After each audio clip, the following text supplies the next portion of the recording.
Hello everyone and welcome to the Life Stories channel. Today we are talking about Priyanka Chopra. Priyanka Chopra was born on the 18th of July 1982 in Jamshedpur, Bihar, to Ashok and Madhu Chopra, both physicians in the Indian Army. Her father was a Punjabi Hindu from Ambala, and her mother, Madhu Chopra, from Jharkhand, is the eldest daughter of Dr. Manohar Kishan Akrari, a former Congress veteran, and Madhu Jyotsa Akari, a former member of Bihar Legislative Assembly.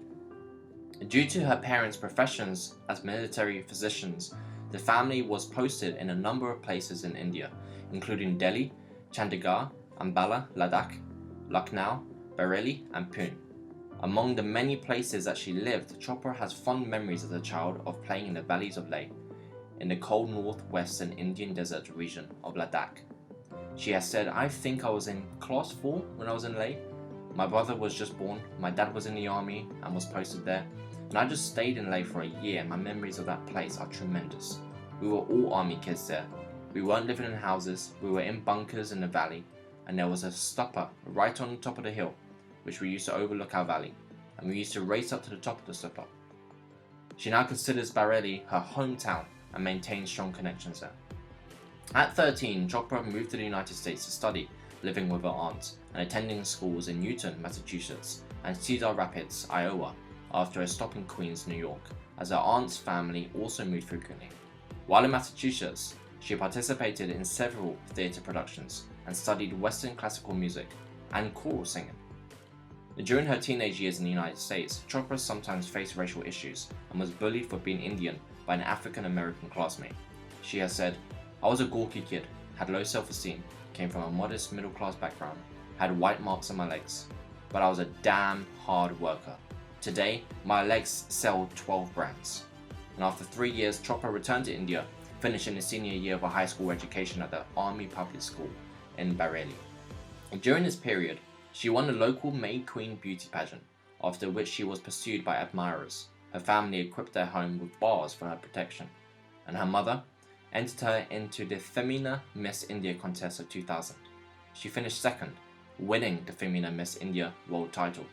Chopra next won the Miss World pageant, where she was crowned Miss World 2000 and Miss World Continental Queen of Beauty, Asia and Oceania at the Millennium Dome in London on the 30th of November 2000.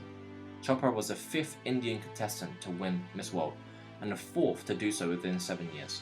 She had enrolled in college, but left after winning the Miss World pageant.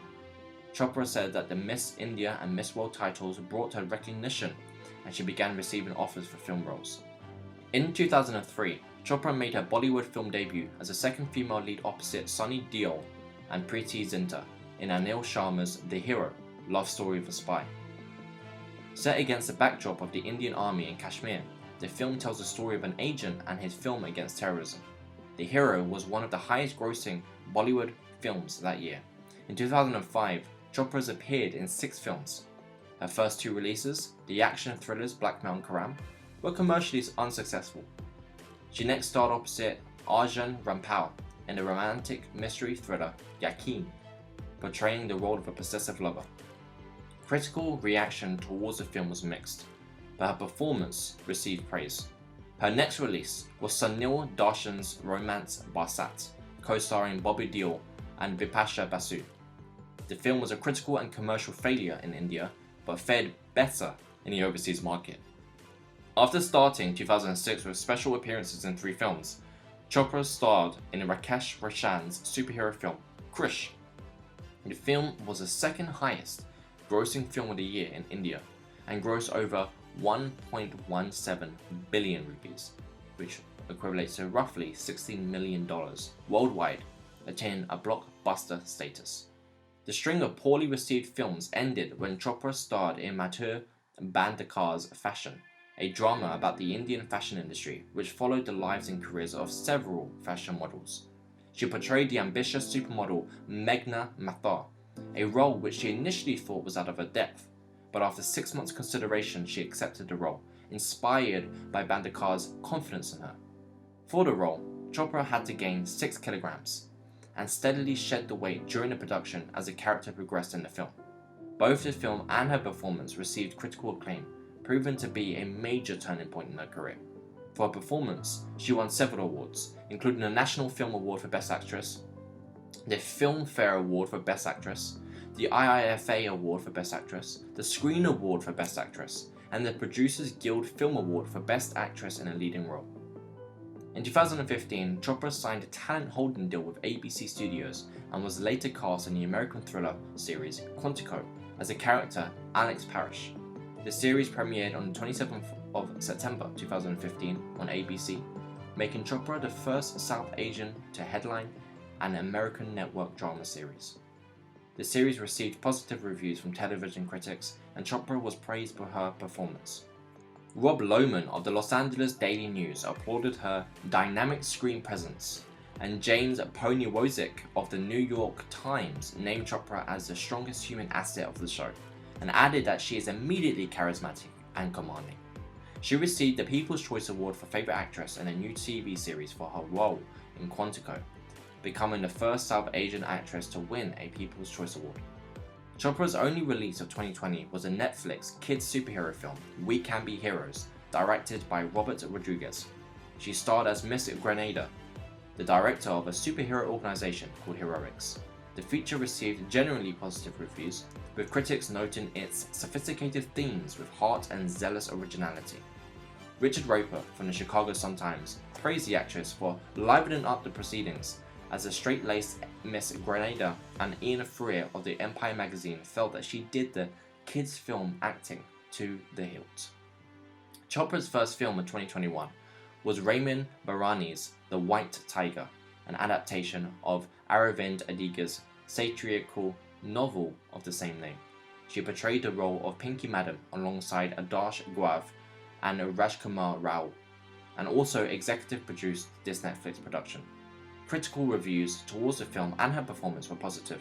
Writing for The Times, film critic Kevin Maher deemed Chopra's performance as impressive, and a New Hollywood reporter's David Rooney took note of the actress for bringing emotional depth to her role. The film received the Best Adapted Screenplay nomination at the 93rd Academy Awards. Chopra supports various causes through her foundation, the Priyanka Chopra Foundation for Health and Education, which works towards providing support to unprivileged children across the country in the areas of education and health. She donates 10% of her earnings to fund the foundation's operations and pays for educational and medical expenses for 70 children in India, 50 among whom are girls.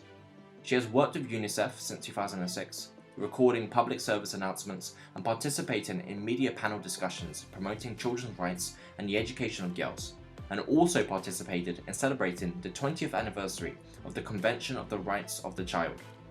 She was appointed as a National UNICEF Goodwill Ambassador for Child Rights on the 10th of August 2010. Chopra set up a production company, Purple Pebble Pictures, with an aim to produce small budget films and introduce and promote new talent in the Indian film industry, particularly regional Indian films. Her first Marathi film, the 2016 comedy drama Ventilator, was a box office success and went on to win 3 awards at the 64th National Film Awards. Chopra started investing in tech companies in 2018 by investing in a coding education startup called Holberton School and a dating and social media app, Bumble.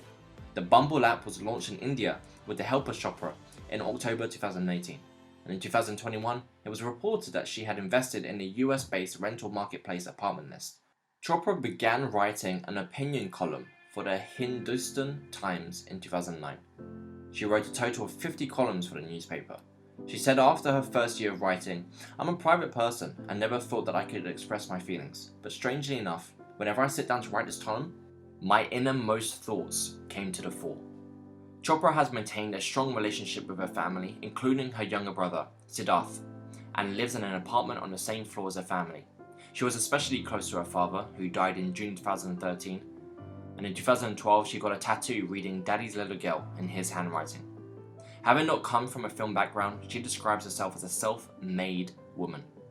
Her mother, a well-established gynecologist in Bareilly, gave up her practice to support Chopra as she embarked on a film career. A practicing Hindu, Chopra performs a puja every morning at a small shrine consisting of various motifs of the Hindu deities in her home, which she even travels with. Although she is known for her media-friendly attitude, Chopra is publicly reticent about her personal life. Chopra started dating American singer and actor Nick Jonas in May 2018. Jonas proposed to her on the 19th of July 2018, a day after her birthday in Crete, in Greece. Chopra and Jonas got engaged in August 2018 in a Punjabi Roka ceremony in Mumbai, and in December 2018 the couple married at Umaid Bhuwan Palace, Jodhpur, in the traditional Hindu and Christian ceremonies. Following the marriage, Jonas legally changed her full name to Priyanka Chopra Jonas. And that's it today, guys. If you like this, then please make sure that you like and subscribe to the channel. Until next time.